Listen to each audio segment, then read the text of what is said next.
Good afternoon to you. Oh, good, good, good. Thank you very much for the support on the work. You're welcome. By the way, good afternoon. Good afternoon. I asked you that. Of course you are. Welcome.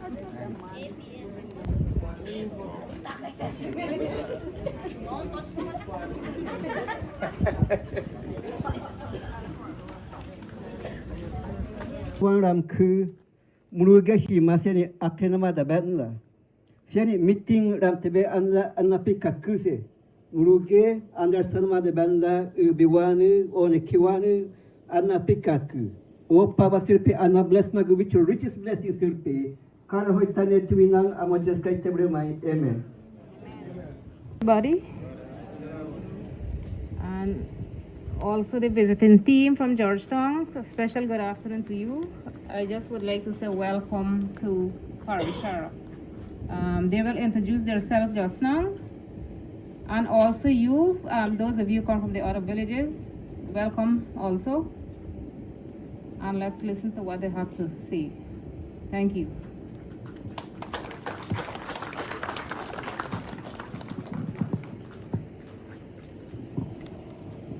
Thank you very much. Thank you very much, Ms. McDonald. Now, ladies and gentlemen, I know for a fact that over the past couple mornings, you would have received a number of notice as it relates to a visiting team from Georgetown coming to your village or somewhere within the vicinity of your village. But your village was chosen because it was the direct request of Ms. McDonald a couple of years ago. Yes, a couple of years ago. I could say a couple of months.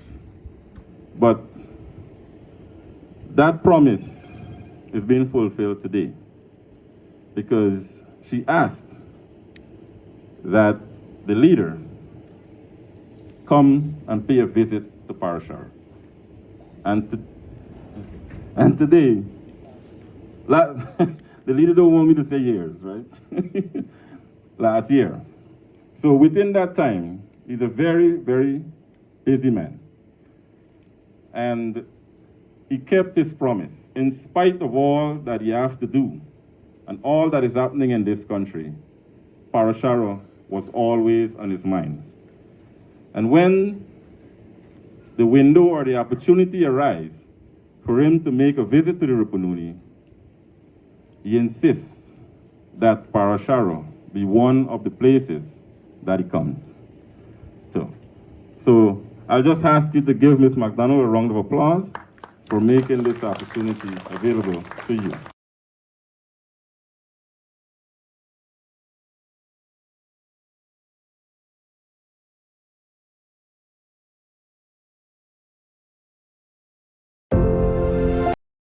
Starting with Ms. Joan, she's going to say something to you from our office. And so you'll have an idea. Good afternoon, everyone. It is a pleasure to be here, especially today, standing here as a woman. I would like to take this opportunity to say a special Happy Women's Day to our women sitting here. I would also like you to give a big round of applause for the woman that has it all here. The woman that made us proud to be here this afternoon. You know, our founder leader, Lyndon Club Samson Barnum, used to say that the women of this country is the vanguard of our country. He simply means that the women are very important because we help to develop population-wise, otherwise. Oh. So, again, another round of applause from the men only. Only the men. Please give the women a big round of applause. Thank you. Ladies and gentlemen, we're here now with serious business. As a representative of the opposition, which is an organization waiting to be your next government. I would normally say we don't have really that much work to do, because today, each and every one of us can compare. We can compare from 1992 to 2015, 2015 to 2020, and then from 2020 to now. We are all aware of what is happening in our country, especially to us, the indigenous people.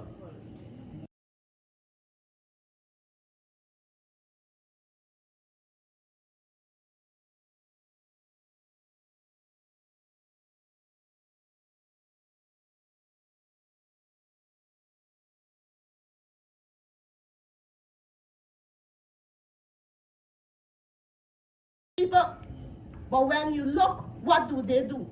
I'll be honest with you, what they do is that they're making us dependent upon them. You know why I say that? Because they take the taxpayers' money, they bring a bus and they give you. They bring a tractor and they give you. And they bring things and they give you. Then when it's time to vote, they're going to say, we give you this, so you're supposed to vote for us. Yes. Do we benefit from that as indigenous people? My brothers and sisters, we can make a change. We can look to the party, or let's say the government, that made a change for us. It is the People's National Congress before 1992 that made many of us Amerindians, brothers and sisters, hold positions. For example, we had Mr. Vibert D'Souza, who represent us, or our grandparents, your parents, grandparents in Parliament. And I can go on. It was the People's National Congress that made education free, so that our children, I for one, could have been able to be educated freely. Today, comrades, today, brothers and sisters, we, the Amerindian, the indigenous, have to struggle to send our children to school if we want them to be educated. Isn't that so? Yes. Well, we can change it. Because when you support us at the next elections in 2025, or whenever it comes, we, with the ban as the president, Mr. Compton Aubrey Norton, he is going to reintroduce free education for every Guyanese. Yeah.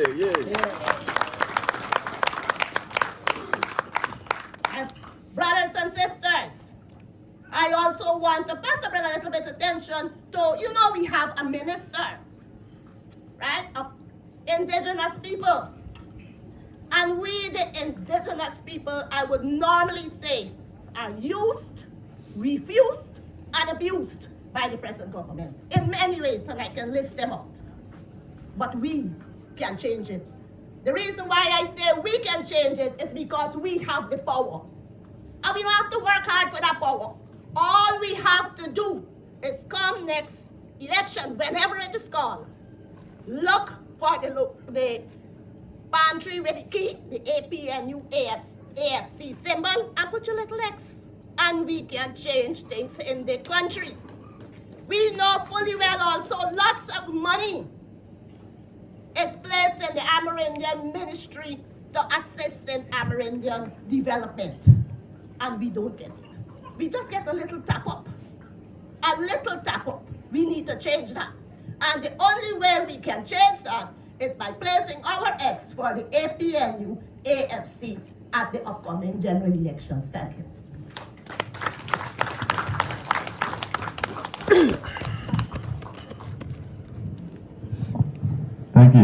Thank you very much. I think she deserves a louder round of applause. You see, ladies and gentlemen, when someone speaks, and they speak from their heart, you know.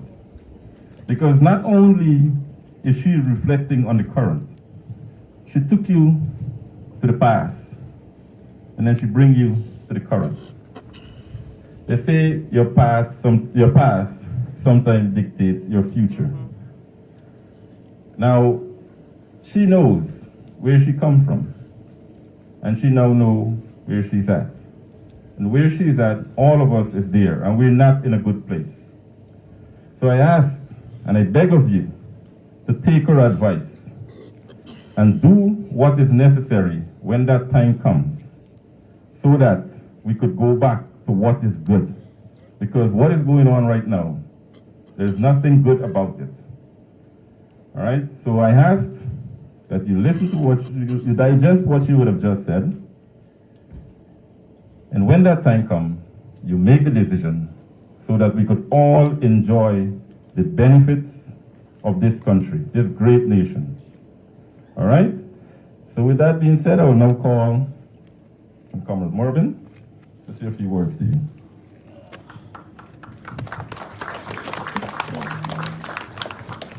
Thank you very much.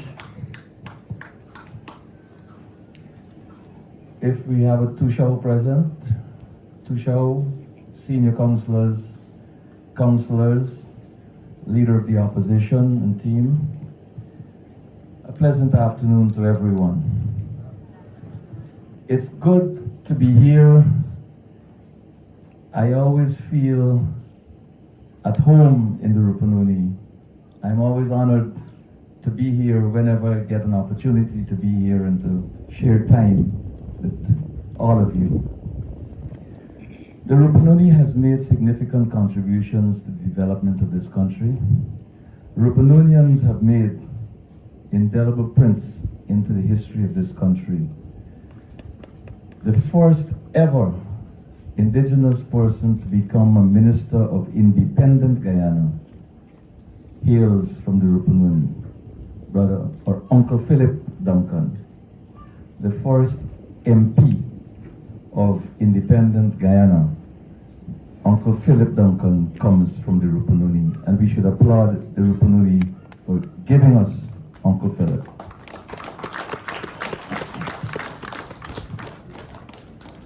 Your party, the People's National Congress Reform, has always placed heavy emphasis on the involvement of indigenous peoples in Guyana's management and development.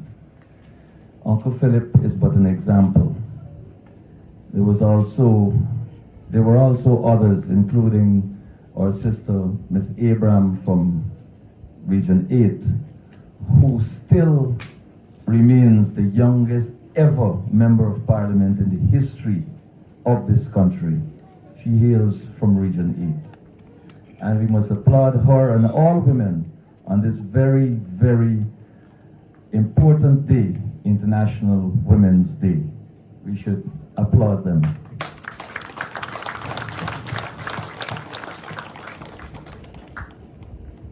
Indigenous peoples in this country and across the world have been foremost in the defense of the environment, in conservation works.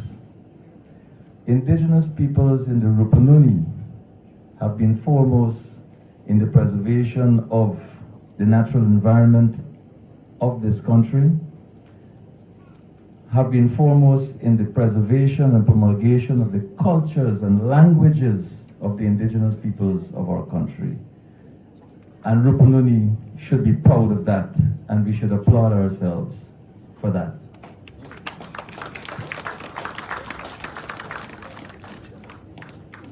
Indigenous peoples have been leaders in conservation.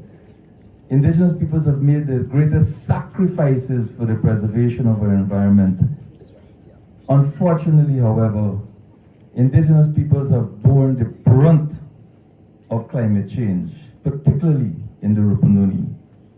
And there must be consideration for measures to be put in place, for policies to be put in place to ensure that this changes and that the people of the Rupununi are better defended when it comes to the deleterious effects of climate change. The forest fires that we saw on our way in are but an example. We are not prepared as a nation to deal with those issues. We could say that we were not at a time when we didn't have oil, but now we have oil and be the fastest growing economy this side of the world, the richest country in the world per person. But still, those resources don't find themselves being made available to us to defend our environment, to defend our people, and to protect them. And so these are things that as the next government, the AP and UAFC will pursue, together with you, in consultation with you, in agreement with you, as we move forward to make life a better experience for every Guyanese. I want to touch on two critical issues, if I may. One is the revision of the Amerindian Act, which you know was a process that you advocated for since before 2015, and a process that you participated in, starting in 2018, I believe it was. A process of consultation which we agreed will result in the revision of the Amerindian Act to include measures that you believe are necessary but absent from the legislation. And so that process started. And many of you were involved in that process, and many of you still believe that that process needs to be restarted and needs to work its way to logical conclusion, and that is to say that the Amerindian Act needs to be strengthened, addressing issues that you believe need to be addressed but are not being addressed. For example, the issue in the Marudi Mountains would be better addressed if the laws were strong enough and in favor of the residents of the Rupununi. The situation in Chinese landing in Region 1 would have been better managed, would never have gotten out of hand if the Amerindian Act, when it was promulgated in 2006, was done in keeping with the submissions of the indigenous peoples of this country. That would never have gotten out of hand. And so, one of the priorities of a new government led by Aubrey Compton Norton as President of the Cooperative Republic of Guyana will be to engage indigenous peoples throughout the country in consultation with a view to giving you a much desired, stronger Amerindian Act, restyled, as you have asked, Indigenous Peoples Act of Guyana. And I think there's a good point to applaud yourselves for the efforts that you've made and to recognize that those in power now disrespect you to the extent that they have ignored your cries for protection through legislative reform. The other point I want to make very quickly is about the violation of our rights as it relates to carbon credit and carbon credit sales. Here's a government that walks in to office and sells your patrimony, sells your property. The standing forest in your village belongs to you. Nobody can go into anybody's private yard. Somebody owns a transport for this property here. Nobody can lawfully walk into that yard and sell the mangoes from the tree in your yard without your permission. Barrett Jagdeo has sold your forest carbon without your approval. He has done worse. He has decided how much of the money that is earned from that unlawful sale, how much of that money you must get. He sold your property and then tells you how much of the money from the sale of your property you must get. That's highway banditry. And worse than that, he says, and in violation of the Amerindian Act, the same act they refuse to amend in your favor, that special finance committees must be established to manage the money that they gave you. When the law says that the village council must manage all of the assets owned by the village, and that means the standing forests as well. And if the first violation was not committed, there was no room for second and third violations. But they sold your private property, the forest, and then they tell you that their cronies must be put in place to manage the money that they arbitrarily decide you must get, in violation of the act that governs indigenous villages. And then they decide which projects they will approve, which projects these monies must fund. They have trampled on the law, the statutory law. They have violated your right to free, prior, informed consent. They have violated your right to self-determination. They have violated your right to choose what it is you want to do in your village. That level of disrespect, that level of disregard for the rights of indigenous peoples in this country has got to stop. It has got to end. Only you can put an end to that. And the exercise is a very simple one.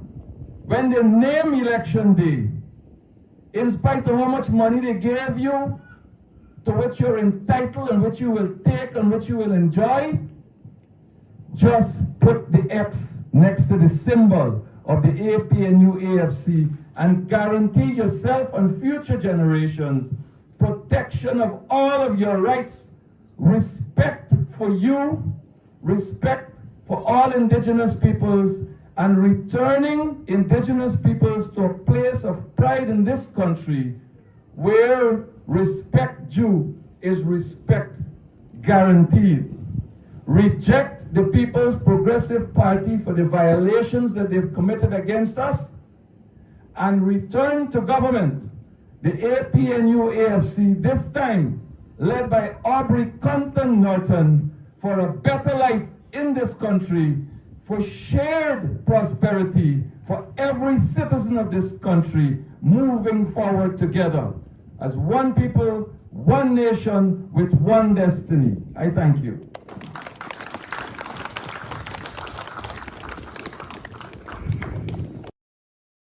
So at this time, I will call on Vincent Henry, MP, our Region 9 MP.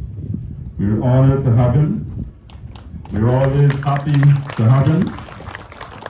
He always seeks to find that time to make himself available to travel with us. And that's a good thing, because you could pose a question to him and he have direct access to where it matters. Ladies and gentlemen, welcome Vincent Henry. Vincent Henry, Thank you very much, Mr. Wilkinson, MC, Carolina, Parishara, councillors, people of this beautiful Parishara village, a wonderful village. I still remember the various meetings we used to hold upstairs there, and everything always went so well. Today is the International Women's Day, and I want to say a special greeting to all our women. All of you who are here today, those who are not here, those who are at home, and those who are out there nationally. Without you women, there will be no men. Think about it. No men. What?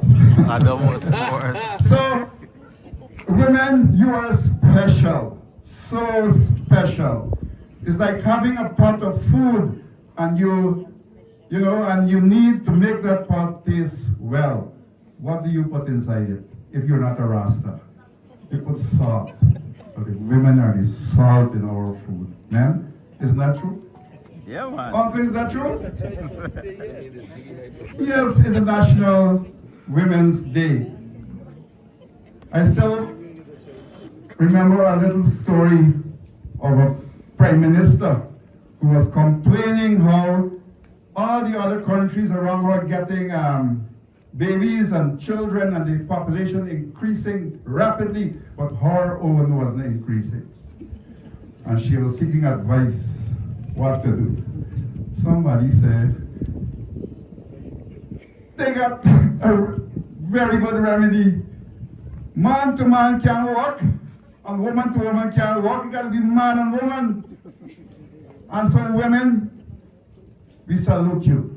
Not only as our mothers, but also those who care for us, those who comfort us, those who make our children happy, and those who will always stand by us. You know, sometimes we men fall down, you know, in many different ways.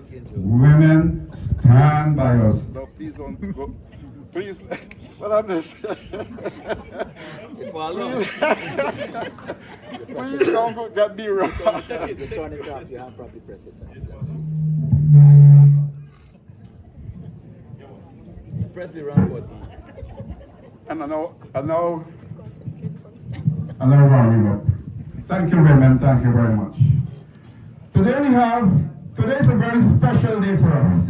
Extremely special, because we have among us here Mr. Aubrey Norton, our future, our next president of Guyana. Take that from me. Our next president of Guyana is here with us today, and we should be honored to have him with us today.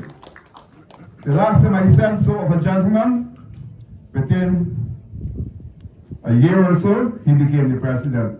And I'm saying it again. And I will tell you why as we speak here. So we welcome you, our leader, we welcome you, our next president, and we welcome the team that we have here with us. We are here as a coalition. As you all know, I am from the Guyana Action Party. Actually, I am now the leader of the Guyana Action Party. Sidney Allicock, Honorable Sidney Allicock, he retired because of illness. And the next one to take over was Vincent Henry. You see him here today. And we are together with the coalition. And we are going to be staying with the coalition, because the coalition will win the next election. I want to tell you that I think it's in 2011 when they had the elections. What happened? The results, when it was announced, showed that the People's Progressive Party did not win. Did not win because the majority of Guyanese voted against them. The majority of Guyanese voted against them. And they were a government, but they were not a full government. They were like a caretaker government. And then in 2015, who won the elections? Who won the elections? The coalition won the election. And Mr. David Granger became the president. In 2020 was the next election, and all sorts of jiggery-puggery happened. There were ballot boxes on the East Coast that had only ballots and no documents to verify them. There were people who died and still voted. I can't understand how dead people could have come and voted, but they voted. There were people who were living in America and USA and all over the place, and they voted, although they were in America. Somebody voted for them. And so a lot of jiggery-puggery happened. The coalition really won that elections. But there were some who made sure that we didn't get the presidency. And the PPP said that they are the government of the day on a small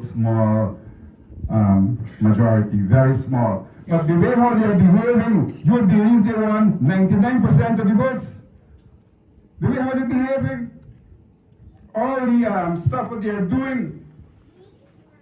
So come the next election, because of the narrowness of it, the coalition, the people of Guyana are already looking on and seeing the various things going wrong, especially the indigenous people.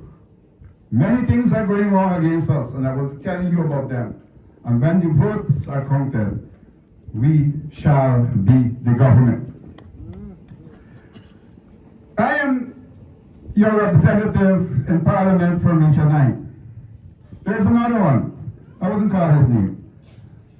And I can tell you that it is a battle inside here.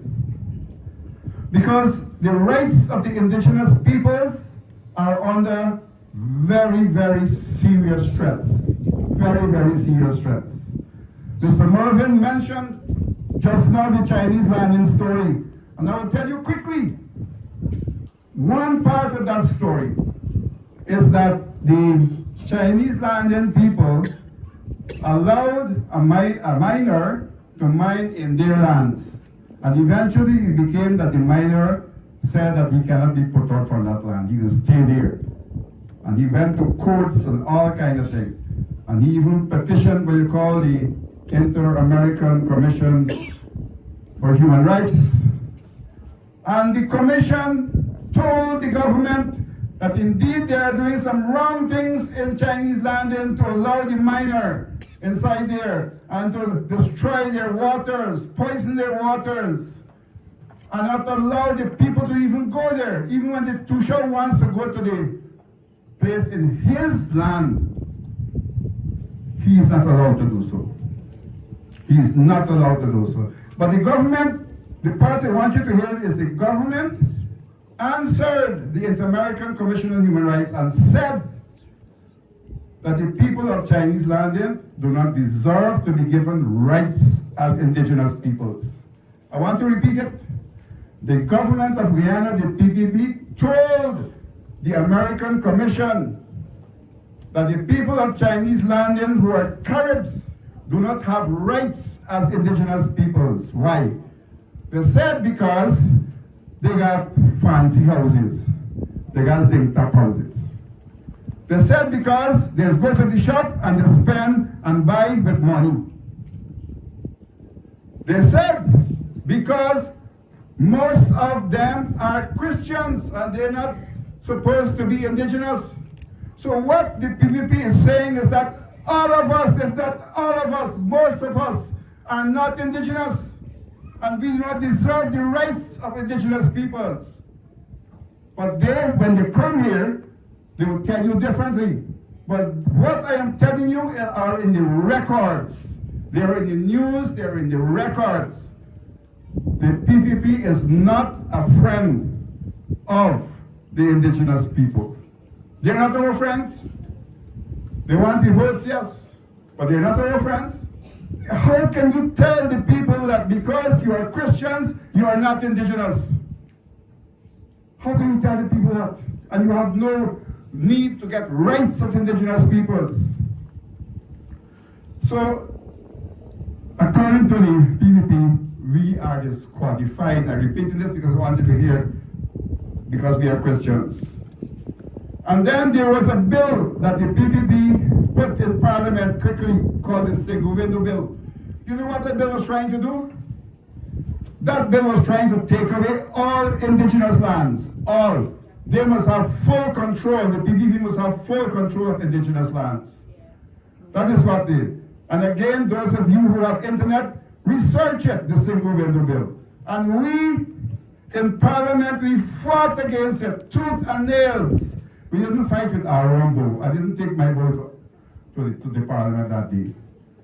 But we fought with words, and we were supported by our leader, Mr. Aubrey Norton, and the other members of the coalition. We all together we fought to ensure that we continue to have the rights as indigenous people, rights to our lands, rights to our way of life. Because what they wanted to do was take away our rights all away from the Amerindian Act. But what we did, was to tell them that they have to put at least one sentence to say that they're not touching our rights that are there in the Amerindian Act. And eventually, they were forced to do that. So you think the PPP are our friends?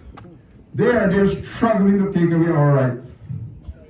Struggling. And then lately, there was another bill called the Petroleum Activity Bill. And this one, they got through it. They used their 1 or 2 seats that they have in the majority in Parliament, and they passed it, although we fought against it. And that bill allows the PPP, the Minister of Natural Resources, the rights to all of our lands in terms of petroleum.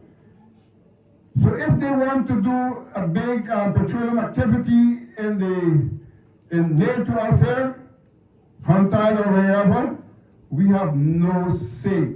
By law, we have no say. The Minister of Natural Resources can come in and just say, this is the land we want.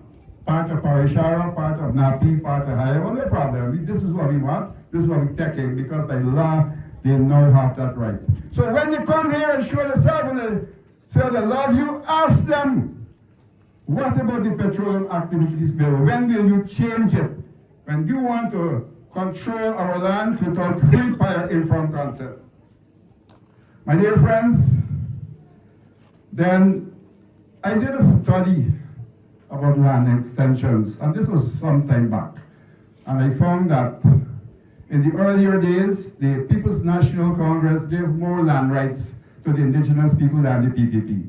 But the way how the PPP talking now is like they are the only ones who ever give. They are the only ones who ever give. But somebody told me, you can tell me if this is true or not, somebody told me how they promised you your extension. And then the team, when they came, when you asked them, somebody asked them, are we getting our extension? They said, no, we already gave it away to a private businessman. And you will tell me that they love Amerindians? Did they come and discuss with you all? Did they come and have a talk? No, they just give it away. What is yours and for your children's sake. My dear friends, when we were in government, we did a lot of work for land extensions, and we were on the verge of granting a lot of titles to land. But what happened was there was a no confidence motion, and we couldn't get to finish the work that we had done. But I am sure because I was part of it, that there were certain communities already poised to get, for example, Sholinab, St. Ignatius, and Parishara now, and those places, they were poised to get it. But the no confidence motion that the PPP put there stopped that from happening. My dear friends, in Parliament, I challenge the PPP to give land titles, because every time they're talking, they have so much money for it. But the year finishing, money spending out, and it's not being done satisfactorily. They went to 2 villages in Region 7, and they handed them land titles. Big story, big team went in there. They handed them land titles in the morning. They held a meeting with them, nice them up, laugh up with them, and before they went back home, they collected back the land titles for the people. They collected it back. That is the kind of government that the PPP is. My dear friends, what we did in the 3 or 3.5 years that we were in government was even greater than what the PPP did in 23 years. Very, very greater than that. We, for example, the road in Latin. If you remember those from Tapachinga, Mr. Nicholson will remember, he had a 3-lane road there. And his 3-lane road was a little concrete, a little bitumen thing, short about this so, and both sides red mud. So you got 1 lane of red mud, 1 lane of bitumen, a little fine thing, and another one over this side. I used to say, Mr. Nicholson, you got 3-lane highway here, boy. That is what the PPP left for us. But the one we built in the middle of Latin there will stand for hundreds of years. And that is to show that even without oil money, we so care about the development of the hinterland peoples. We put radio stations in the hinterland. One at Shelton, one at Mamaruma, Oriala, and elsewhere. We did that. We put Wi-Fi all across the region so that the people could be, our people, including myself, will be able to communicate with others all over the world. Gone were the days of darkness. Darkness in the sense that we didn't know what was going on. Now we know. I was in Parliament where I did talking. As soon as I finished talking, somebody texted me a message from South. I like your speech. Now people listening. But in the days of the PPP, there was total darkness. They didn't want you to know. They didn't want you to know what's going on. They want you to be in darkness. Now, everybody knows what's going on. And then there is this different strokes for different folks. Story. Your Tushao here, the former Tushao, she allowed the people to decide how to spend some money that was granted. I can't remember what it was for. I think it was COVID or something like that. But anyway, she allowed the people to come together and decide what they wanted to do with the money. And the people did that. You know what happened afterwards? What happened afterwards? The Minister of Honoring Affairs sent a big team here to shock her out, to knock her off, because she listened to her people. And the people got what they wanted. So now it's not a case of what the people wants. It's a case of what Paul Sukai wants. And I don't like dark people's story, but that is a lady who bought or who fixed her teeth for how many $1 million? $2 million. Imagine $2 million to fix your teeth. Gosh, and what kind of teeth is that? That amount could buy a whole vehicle. But she's fixed her teeth. But she came, she sent people, and they eventually knocked off your Tusha who you wanted and who was listening to you. Listening to you. But then they got people who are doing some very ugly things and they're not getting knocked off. Actually, I'll tell you another story. There is one who the village wrote a letter against Tusha. But instead of the PPP sending in to check if it's true or not, because they don't know it's true, they tried to promote him to become a member of the Indigenous Peoples Commission. And we said, how you could promote a man who is under investigation? How you could do that? But you could go to Parishara and knock off your Tusha for doing something good for her people. Man, look, a vex. I don't know how many get vexed, but don't make me get vexed. My dear friends, on the LCDS, I just want to say this quickly. Just want to say this. The government is saying that they did a lot of consultation with you all. And they came to you to discuss it, and that you agreed to the 15%. You agreed to the 15%. That's the message they're sending all over the place. You agreed to the 15%. I asked some people in Deep South, they ever came to you? They said they came, they spent 2 hours and they talk about all kind of things. We need to understand what they said. And then they go back and say, oh, we agree. You know?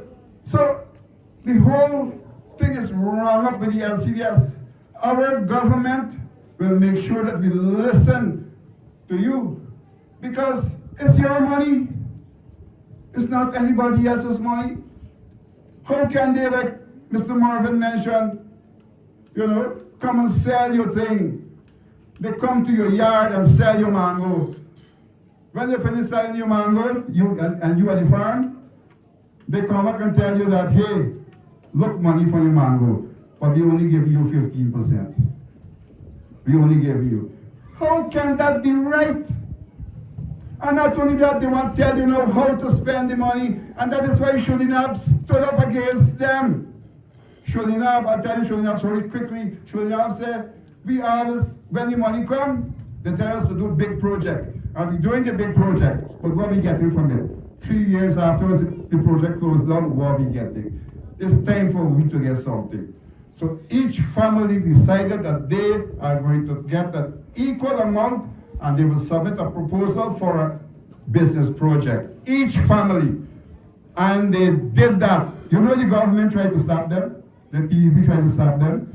When the Tusha went down to Georgetown to collect the money, they told him, you can't carry money for your people. We can't agree for you to carry money for the people.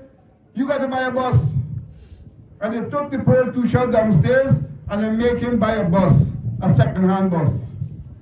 When the Tusha reached back home in the bus, the people say, what is that? That is what I spent with the LCDS money. That Tusha, you and whoever jump back in the bus and go back to Georgetown. We want your money. So poor Tusha had to go back. The people sent him back. And today, each family receives something like 180,000. I wanted to say 180 million, but it's not true. 180,000, 190,000. Each family got. And if you see how the people showing up, showing off, some of them get water tank, some of them working generator whole night, some of them, man, they build exactly. So the money is your own. And we will have to work with you to make sure that you get the benefits of the money because it's yours. It's nobody else's. And I got to clap for the one. But clap the man that we hear you clap. Good. And quickly, I have a few more points quickly. Our Tushas are being worked for starvation wages. Our Tushas are barely getting a small stipend. Sometimes I wonder how they could live on that stipend. And then they got to work whole day, whole night. It's time for us to give them something reasonable so that them and their family could have better living standards. Even the counselors who are working, you deserve to, be given some sort of help because of the amount of work that you do. And when the cash grants are being given, you know all this story. I hear a story, give me a couple more minutes, I know what I'm going to do. I hear a story quickly in a village where they went to share and they gave the household. And then a nice girl walked across and going so and they cast you back. He said, where you come from? I'm from this house. He said, come, sign up for this thing. So they get 300, 300, 300. So all you nice girls, when they come, walk across. But just collect the money, don't do anything else. Don't do anything else. My dear friends,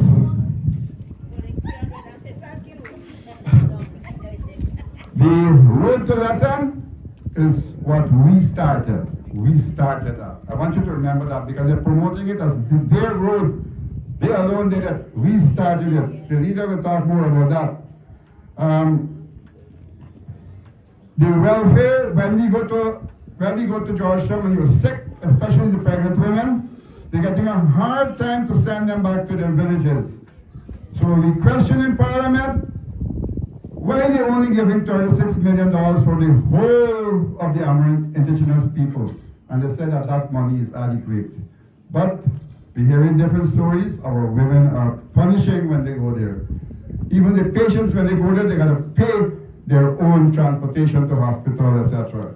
This government, the PPP, is not indigenous peoples friendly. And I will be coming back because I have much more to tell you. They are not. And we need to change that. We need to ensure that the people get the benefit of the riches of Guyana. And you will hear more about that riches of Guyana. Long live the coalition. And let me tell you again, we coming back. We coming back. Thank you very much. Okay, ladies and gentlemen, you know I'm not going to settle for one round of applause. If I do, I'll get into trouble. So, a louder round of applause. Now, that's a lot of information. And he said he will be back. And you could count on that. Believe me, he will be back. We will be back. But once again, I must remind you that this information shouldn't just go through one ear, comes out the next. We are here today to provide you with the information once again so that you could make informed decisions. Knowledge is power. Because when you have the right information, you make the right decisions.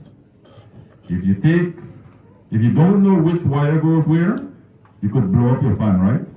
If you don't know which wire goes where, you could blow up your solar panel, right? But when you know which wire after goes where, you could protect your investment. So we're here today to provide you with the information so that you could protect your investment in your children's future. Because what you do at the next election will determine what happens to the next generation. We owe it to them. As you listen carefully, they're in the midst, they're doing what children do. But we're here, and the decision that we make when the next election comes will determine whether those laughter as children today become cries tomorrow. Let's help them to continue laughing, because there's enough wealth in this country for all of us to laugh.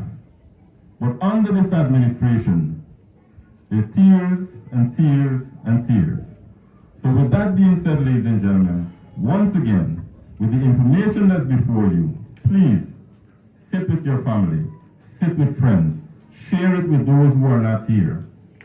Keep the information going. Ladies and gentlemen, thank you for the attention that you would have been given to the information that is being presented to you. I could see it in the way you sit back and digesting what's going on. So with that being said, I will now call on the leader of the opposition. Say happy International Women's Day to the women. And for the men who help the women, feel that the greetings is yours as well.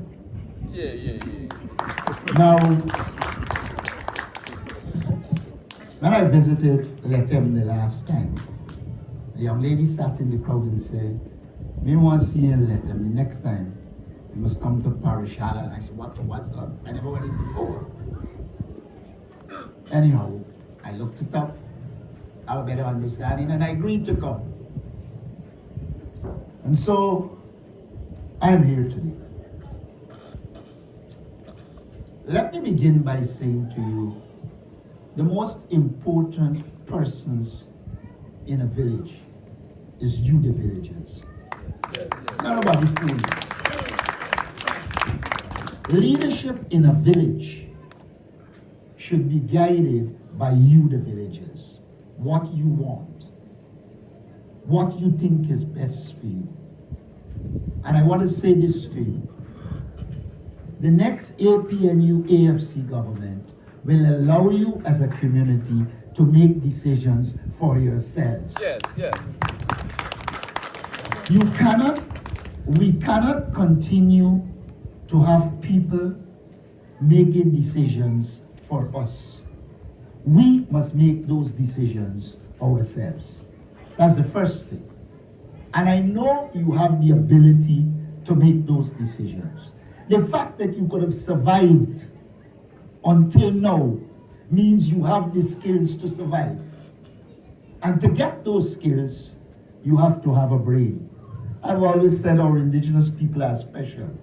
And you know why they're special? They're one of the few sets in this country that speak 2 languages. Yes, at least. It is a manifestation of intelligence. But you have to take that intelligence and look at your society and decide what is best for you. Are we going to continue to see contractors coming from the coast to build everything in the hinterland? Or would it be better for you to train people in the hinterland to do some of the work in the hinterland? I want to say this to you. The next APNU AFC government will train indigenous people, indigenous communities to become contractors so that they can participate in the wealth of this country. Don't be fooled. If you have billions of dollars coming into the country and somebody come and give you 250 or 150,000, but every contractor that comes in here gets 1 billion, what it means is that you will develop at a very slow rate while they become big and rich at your expense. And we need to change that. And we could change it in 2 ways. One, by training people to become contractors in the area.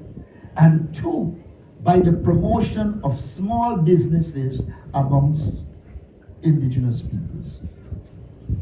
Why is the cost of living high as it is? I've said this in the parliament more than once.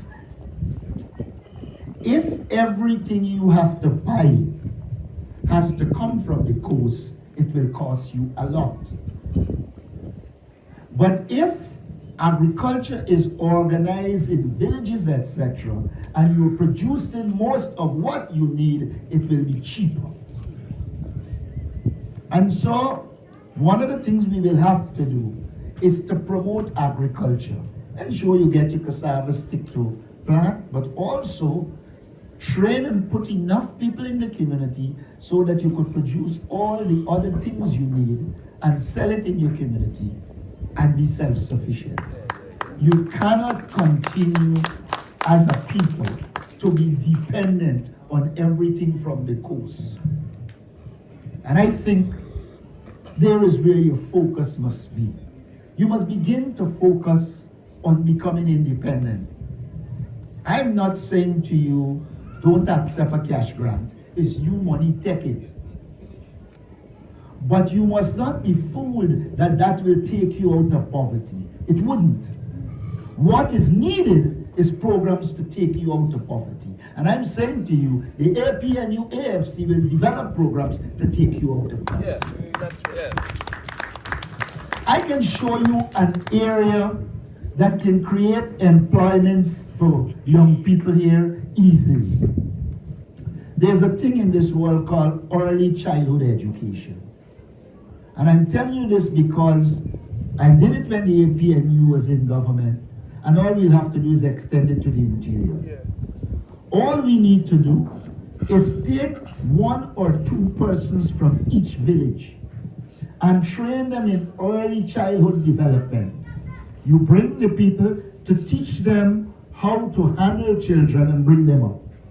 And you create little centers with the children and you pay them from the region. So the young people will get training in early childhood development. The parents can go to work because you have in the community people who are trained to bring up the children while they are there. And I would say this to you, you can look forward to an early childhood development scheme in every village on returning to power. Yes, because we believe it is in the interest of first our children and secondly our parents. But I also want to say to you that it will be your responsibility. We have to train our people across this country to manage small businesses. Look at the world and you will see, if your community gets in small businesses and they emerge, your community will come out strong. If it doesn't get it, you will live in poverty. One of the objectives we set ourselves across this country is to reduce poverty and hopefully get rid of it. Yes.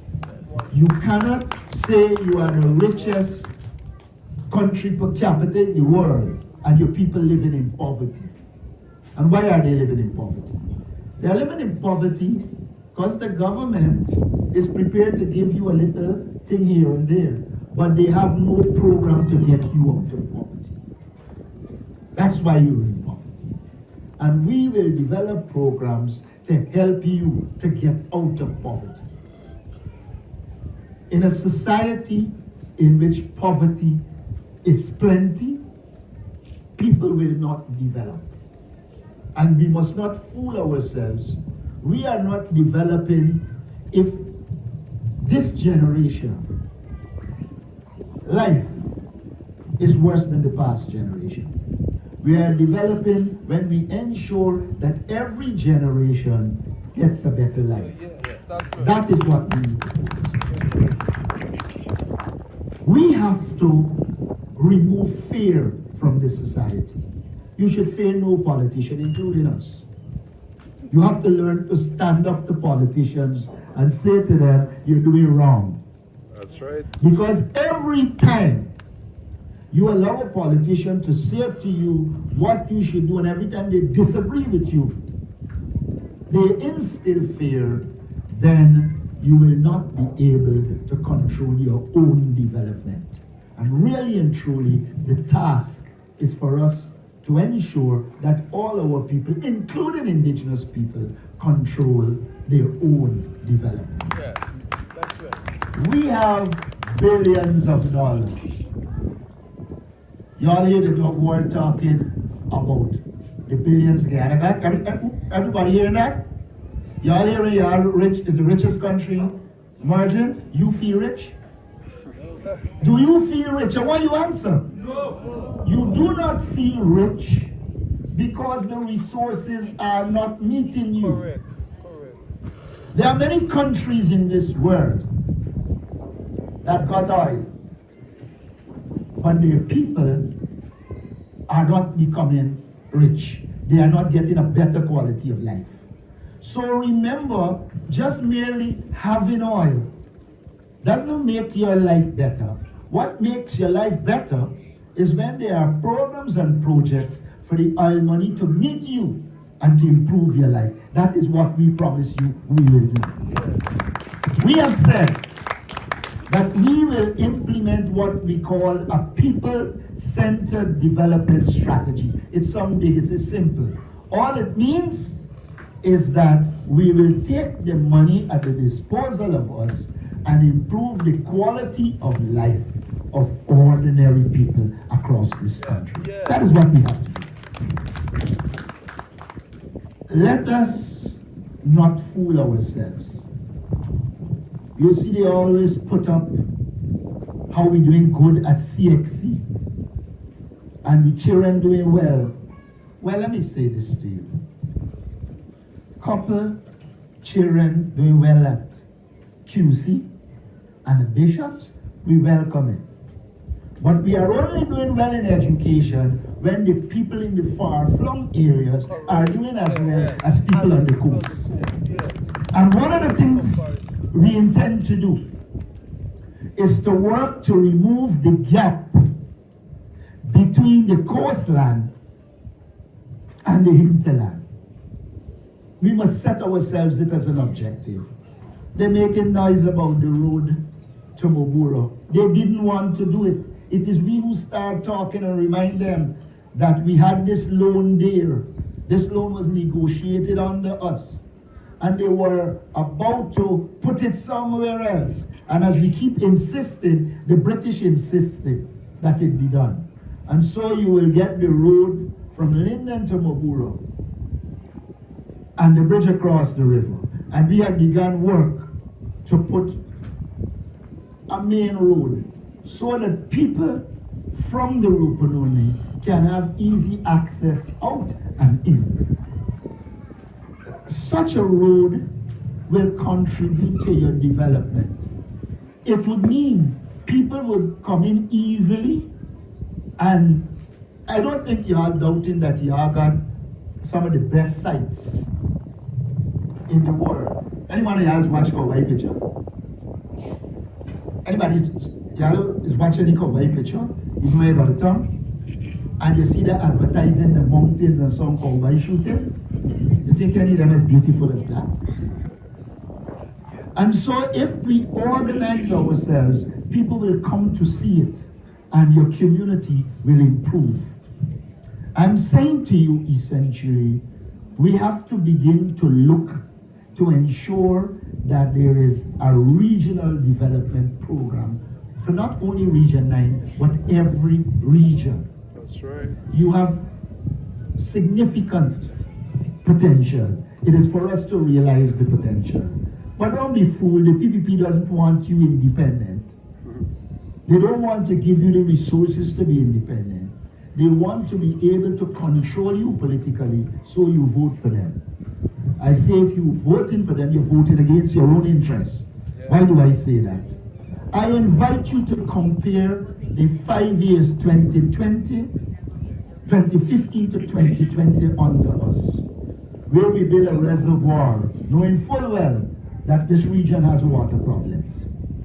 And so if you put a reservoir in the time of drought, you have water. If the PPP was serious, wouldn't they have continued to put reservoirs across Region 9 so you always have water? Yes, and more wells. But they ain't put no more. They ain't put in wells. Water is essential to life. If you're going to do agriculture, water is important.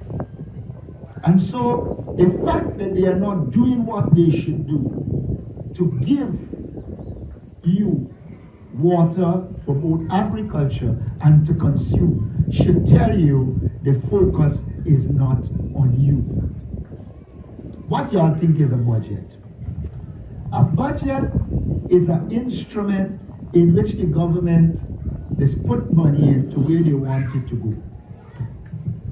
If they put it in a big project for $1 billion and 2 or 3 people benefit from it, it doesn't mean that you benefit. You need projects that you will benefit from. I just told you about early childhood education. There is no reason why in this region there isn't a proper program to produce honey. This world is changing from sugar. Don't let us fool ourselves. Sugar is related to all kinds of diseases. You have reasonable forests. You have spaces that if there is a proper honey program here, many people can go into honey production and be able to first sell it at home and sell it abroad.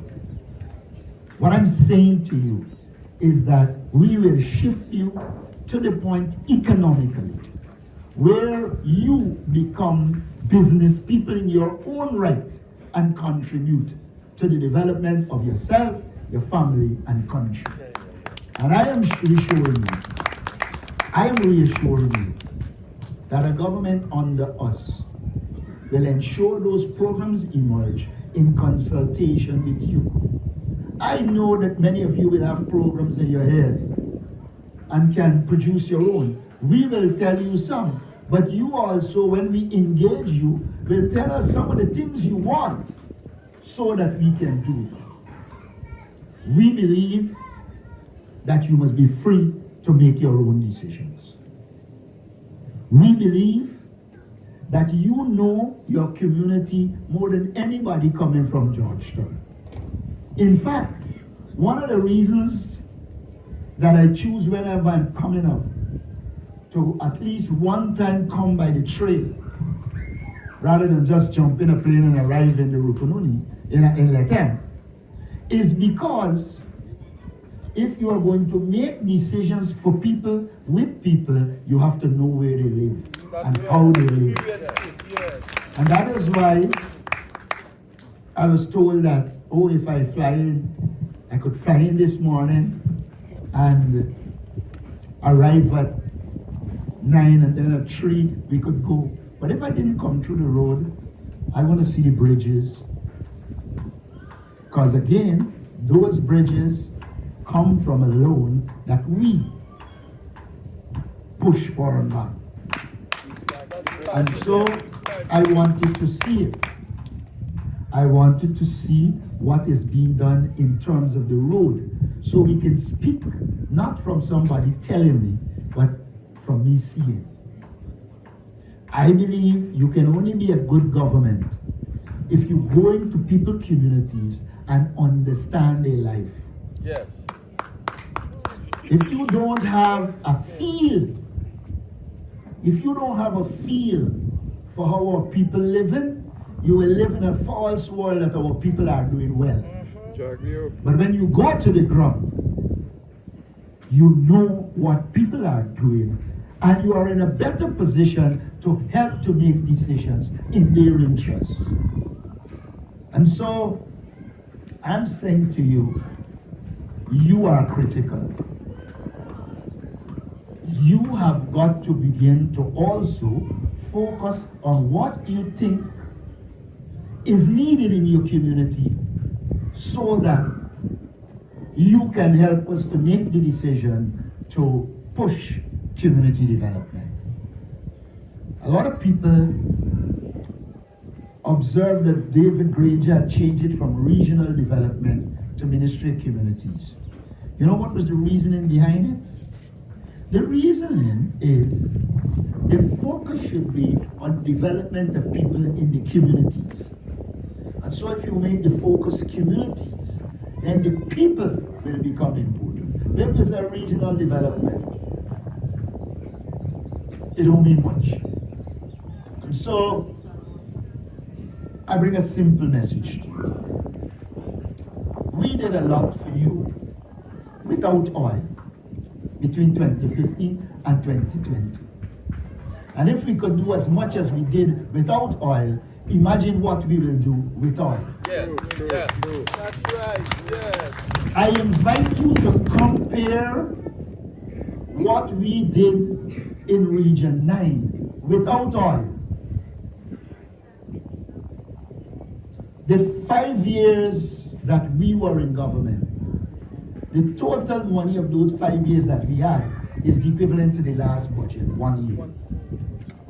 If you could show me where in this year's budget that is bigger than 5 we did, which means they have more money, the things that they did that are more than we did between 2015 to 2020, I would resign.